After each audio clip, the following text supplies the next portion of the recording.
So hello and welcome everyone to YouTube channel Formula Machine. तो कैसे हैं आप लोग?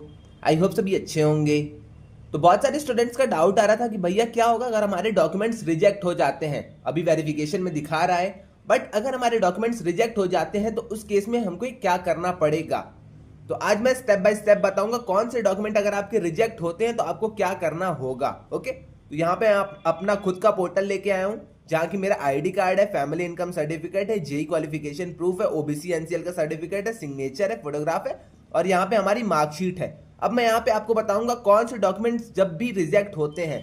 वैसे तो आपके जल्दी होते नहीं है, बट अगर आपके डॉक्यूमेंट्स रिजेक्ट हो जाते हैं तब आपको क्या करना है, आपको टाइम मिलेगा या फिर नहीं मिलेगा। ओके, तो आइए पहले हम स्टार्ट करते हैं अपने आईडी कार्ड से। तो ID card I think majorly लोग का आराम से वेरीफाई हो जाता है। तो आईडी कार्ड में अगर आपके फेस बहुत ज़्यादा ब्लर है, आईडी कार्ड पे अगर आपके आधार कार्ड पे नंबर नहीं है, ये सारी चीज़ें अगर आप में दिक्कत आ रही है तब इन केस इस तरह आपका डॉक्यूमेंट ये रिजेक्ट हो सकता है। ओके, तो रिजेक्ट होने का मैंने बता दिया। आपका फेस बहुत ज़्यादा ब्लर है, आपके आईडी कार्ड पे जैसे अपने मतलब ज़्यादातर स्टूडेंट्स ने आधार कार्ड ही दिया होता है, तो अगर आपके आधार कार्ड पे आपका नंबर नहीं शो कर रहा है, बारकोड अच्छे से शो नहीं कर रहा है या फिर आपका एकदम फेस ब्लर है, इन केस तब आपका आधार कार्ड रिजेक्ट हो सकता है। इसके लिए आपको टाइम मिलेगा। तो आई थिंक मेजरली लोग के पास आधार कार्ड होता है, उसका पीडीएफ होता है या फिर डिजी लॉकर पे होता है, तो आप वो सारी चीजें यहाँ पे अपलोड कर सकते हैं। ओके, तो आईडी कार्ड का आई थिंक क्लियर है। अब आते हैं फैमिली इनकम सर्टिफिकेट पे। इसका बहुत ज्यादा डाउट रहता है स्टूडेंट्स का, भैया फैमिली इनकम सर्टिफिकेट वाला आप बता दीजिए। तो फैमिली इनकम सर्टिफिकेट आपका यहाँ पे 1 साल के लिए वैलिड रहता है। ओके, स्टेट का है तो 3 साल, सेंट्रल का है तो 1 साल।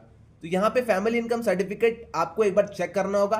जब आप कोर्स रजिस्ट्रेशन कर रहे होंगे तो वहां पे सेशन दिया होगा 2021 से 2022, 2023 से 2024, 2024 से 2025, ऐसे करके सेशंस दिए होंगे। तो आप एक बार अपना फैमिली इनकम सर्टिफिकेट चेक कर लीजिएगा। और हाँ, अगर आप आपका डॉक्यूमेंट रिजेक्ट हो जाता है, आपने पुराना ही अपलोड कर दिया था और आपका डॉक्यूमेंट रिजेक्ट हो जा रहा है, तब आपको आईआईटीएम की तरफ से एक मेल आएगा। मेल नहीं भी आया तो आप आगे सबमिटेड डॉक्यूमेंट्स में अपने देख सकते हैं, यहाँ पे आपका रिजेक्ट शो हो जाएगा। जैसे ही आपका रिजेक्ट शो होगा तो आपको टाइम मिलेगा, 5 to 7 डेज का आपको आईटीएम टाइम देगा अपने न्यू डॉक्यूमेंट्स वहां पे वेरीफाई करके लगाने के लिए। तो आप अपने न्यू डॉक्यूमेंट्स वहां पे फिर से लगा सकते हैं, फिर से अपलोड कर सकते हैं। ओके, तो अभी अगर आपका बहुत पुराना है, जैसे 2022 का अगर आपके पास फैमिली इनकम सर्टिफिकेट है, 2021 का है, तो आप एक बार प्लीज जाके अपने नियरेस्ट जहां भी आपका बनता है इनकम सर्टिफिकेट या फिर ओबीसी सर्टिफिकेट, जो भी आपका सर्टिफिकेट आपको बनवाना है, आप वहां से जाके बनवा सकते हैं। ओके, फॉर्मेट मेंशन है आईटीएम की साइट पे, आप वहां से फॉर्मेट देख सकते हैं। ओके, अब आते हैं JEE qualification proof. JEE qualification proof में इनको चाहिए होता है जेई एडवांस का एडमिट कार्ड।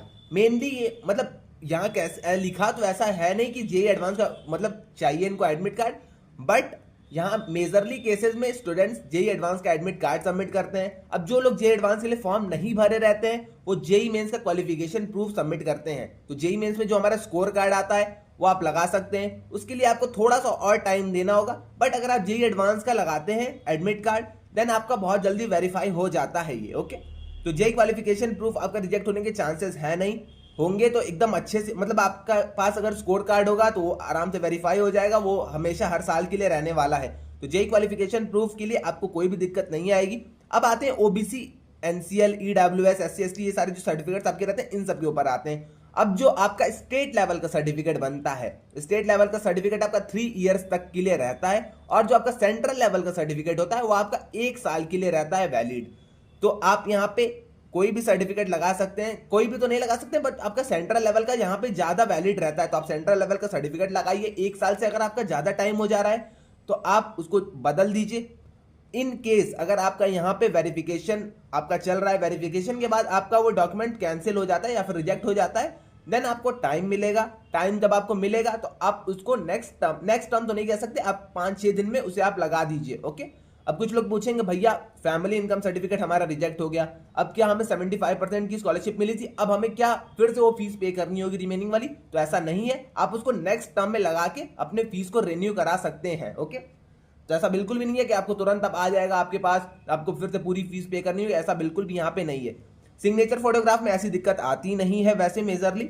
और यहाँ पे क्लास 12th की मार्कशीट है, डिग्री का सर्टिफिकेट जहाँ भी आप पढ़ रहे हैं, तो इन सब में भी उतनी दिक्कत आती नहीं है। ओके, बस यही है कि आप एकदम क्लीन फोटो वहां पे अपलोड करिएगा अच्छे पिक्सल्स में। ओके, तो तो आई थिंक मैंने फैमिली इनकम सर्टिफिकेट का आपको बता दिया, ओबीसी एनसीएल का भी, और या फिर जिस भी आप कैटेगरी के ईडब्ल्यूएस सर्टिफिकेट, ये सारी चीजें मैंने आपको बता दी हैं। फैमिली इनकम या ओबीसी वाले में आपका 2 कैटेगरी आता है, स्टेट आता है और सेंट्रल आता है। सेंट्रल 1 साल के लिए वैलिड और अपना स्टेट वाला 3 साल के लिए वैलिड रहता है। ओके, और कोर्स रजिस्ट्रेशन के टाइम आप एक बार ध्यान से देख लिया करिए कि 2021 से किस सेशन के लिए वो बस वैलिड है। ओके, तो आई थिंक आपको सारी चीजें अब क्लियर हो गई होंगी। अब आपका अगर रिजेक्ट भी होता है डॉक्यूमेंट तो आपको टेंशन लेने की जरूरत नहीं है, आपको थोड़ा सा टाइम मिलेगा। आप उस टाइम के बीच में जल्दी से अपने सर्टिफिकेट को बनवा के यहाँ पे लाके फिर से सबमिट कर सकते हैं। अब रिजेक्ट होगा तो आपको पहले से ही मतलब माइंड में होगा कि मेरा बहुत पुराना डॉक्यूमेंट रिजेक्ट हो सकता है, तो जब तक वेरिफिकेशन में है तब तक आप अपने डॉक्यूमेंट्स को रेडी करा लीजिए कैसे भी करके। ओके, क्योंकि स्टूडेंट को खुद पता रहता है कि हमारे डॉक्यूमेंट्स रिजेक्ट होंगे या फिर नहीं होंगे, तो इन केस ऐसे केसेस में आप पहले से ही अपने डॉक्यूमेंट्स को रेडी करा लीजिए। ओके, तो आई थिंक आपको सारी चीजें समझ में आ गई होंगी। फॉर्मेट में व्हाट्सएप डिस्कशन ग्रुप में शेयर कर दूंगा। व्हाट्सएप डिस्कशन ग्रुप की लिंक कमेंट सेक्शन में भी पिन है और डिस्क्रिप्शन में भी है। अगर आपको ज्वाइन करना है तो आप वहां पे जाके ज्वाइन कर सकते हैं। और इसके अलावा आपको कोई भी डाउट आता है तो आप आके कमेंट सेक्शन में इंस्टा लिंक्डइन कहीं भी आके मुझसे पूछ सकते हैं, मैं वहां पे उसका आंसर कर दूंगा। ओके, तो आज के लिए बस इतना ही, मिलते हैं नेक्स्ट वीडियो में। Till then bye bye.